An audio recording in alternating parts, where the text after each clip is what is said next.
ketegangan militer antara Amerika Serikat, Israel, dan Iran meningkat tajam setelah serangan udara dan rudal gabungan AS Israel terhadap berbagai target di Iran, diikuti oleh serangan balasan besar-besaran oleh Iran.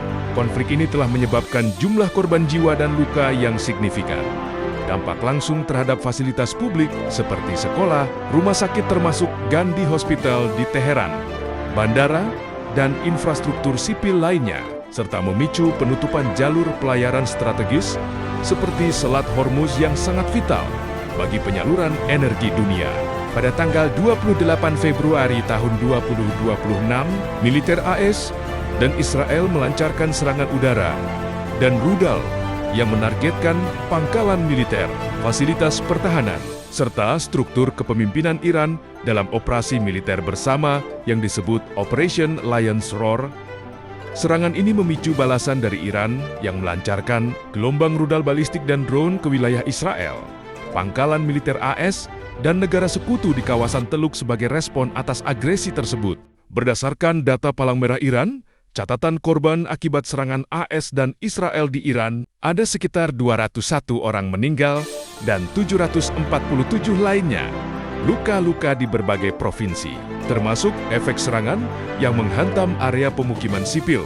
Sebuah insiden tragis juga terjadi ketika serangan menghantam sekolah dasar putri di Minab, Iran, yang menyebabkan puluhan sampai ratusan korban meninggal dan luka-luka di antara para siswa. Dalam serangan balasan Iran, rudal Iran menghantam kawasan Tel Aviv di Israel, yang menyebabkan korban meninggal dan puluhan luka di antara warga sipil. Sementara serangan Iran juga menimbulkan korban di bandara dan fasilitas umum di negara Teluk seperti Uni Emirat Arab. Media resmi pemerintah Iran dan sejumlah laporan internasional telah mengonfirmasi bahwa pemimpin tertinggi Iran, Ayatollah Ali Khamenei, meninggal akibat serangan gabungan AS Israel. Khamenei, yang menjabat sejak tahun 1989, dikabarkan meninggal bersama beberapa pejabat dan anggota keluarganya setelah serangan tersebut. Beberapa laporan media lokal juga menyebutkan bahwa mantan Presiden Iran Mahmud Ahmadinejad turut meninggal dalam serangan di Taran. Namun, informasi ini masih berkembang dan belum dikonfirmasi secara resmi oleh otoritas internasional. Serangan AS Israel juga menyebabkan kerusakan besar pada sekolah dasar putri di Minab, Iran, dengan bangunan hancur dan korban meninggal serta luka di antara anak-anak sekolah. Laporan dari media dan saksi mata menunjukkan kerusakan signifikan pada Gandhi Hospital di Tehran akibat dampak serangan udara. Bangunan rumah sakit rusak, pasien dievakuasi, dan operasi medis terganggu karena ledakan serta reruntuhan di area fasilitas kesehatan tersebut.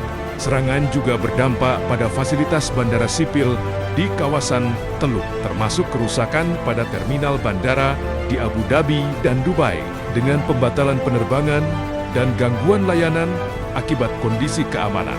Ledakan rudal balasan Iran juga menghantam perumahan dan bangunan sipil di kawasan Israel, menyebabkan kerusakan dinding, kaca pecah, dan gangguan operasional fasilitas umum. Sebagai reaksi terhadap serangan militer ini, Garda Revolusi Iran mengumumkan bahwa kondisi keamanan di Selat Hormuz membuat jalur pelayaran strategis ini ditutup dengan peringatan kepada kapal-kapal agar tidak melewati selat.